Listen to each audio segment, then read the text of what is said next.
19 अप्रैल 1945 की सुबह थी, जहां ऊपर से सोवियत रेड आर्मी की टंकारें आ रही थी और जबकि नीचे फ्यूहर बंकर के गहरे भूमिगत कमरे में एक आदमी थका हारा बैठा था, जिसने कुछ ही दिन पहले तक खुद को एक विश्व शक्ति का शासक समझता था। उस दिन उसने अपना राजनीतिक वसीयतनामा तैयार करवाया। 29 अप्रैल को उसने अपने सचिव को निर्देश दिए कि उन्हें लिख लिया जाए। वसीयतनामे में उसने जिन दो व्यक्तियों को विश्वासघाती घोषित किया, हेनरिक हिमलर और हेरमन गॉरिग, उन्हें हटाया दिया। वहीं इस दौरान बंकर में माहौल गहराता जा रहा था।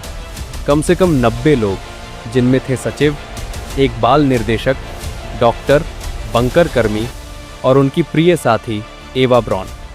शाम की ओर 29 अप्रैल को हिटलर ने अपना सबसे प्रिय कुत्ता ब्लॉन्डी को जहर खिलवाया। कारण था कि उसने ये देखना चाहा कि साइनाइड काम करता है या नहीं। रात के करीब अप्रैल 29 की देर रात में हिटलर और एवा ब्राउन ने शादी कर ली।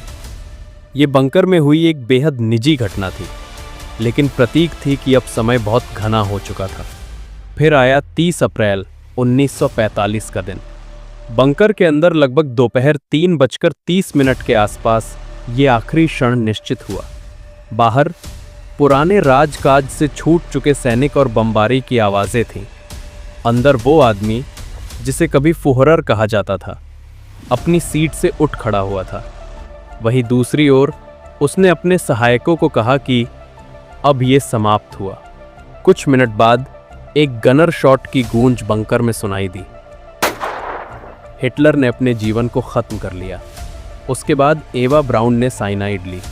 हिटलर का व्यक्तित्व ऐसा था कि वो हर चीज पर पूरा नियंत्रण चाहता था, यहाँ तक कि अपनी मृत्यु के बाद क्या होना चाहिए वो भी खुद तय करना चाहता था। उसने अपनी आखिरी वसीयत में साफ लिखा था, मेरा शरीर फौरन जलाया जाए ताकि मेरे दुश्मनों द्वारा अपमानित न किया जा सके। इमरजेंसी कमांड के बाद हिटलर और एवा के शवों को उनकी इजाज़त के मुताबिक बाहर बंकर के बगल स्थित बगीचे में ले जाया गया। वहां उन पर पेट्रोल डाला गया और जलाया गया।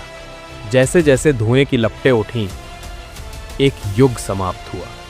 पर सवाल आज भी बना हुआ है, क्या वो वाकई वहीं मरा था जहां बताया गया, या छुपने की कोशिश की गई थी? इस तरह 30 अप्रैल को बंकर में उस समय का अंतिम क्षण दर्ज हुआ, जब इतिहास ने उस व्यक्ति को अलविदा कहा जिसने अपने सपने में विश्व की दिशा बदलना चाहा था।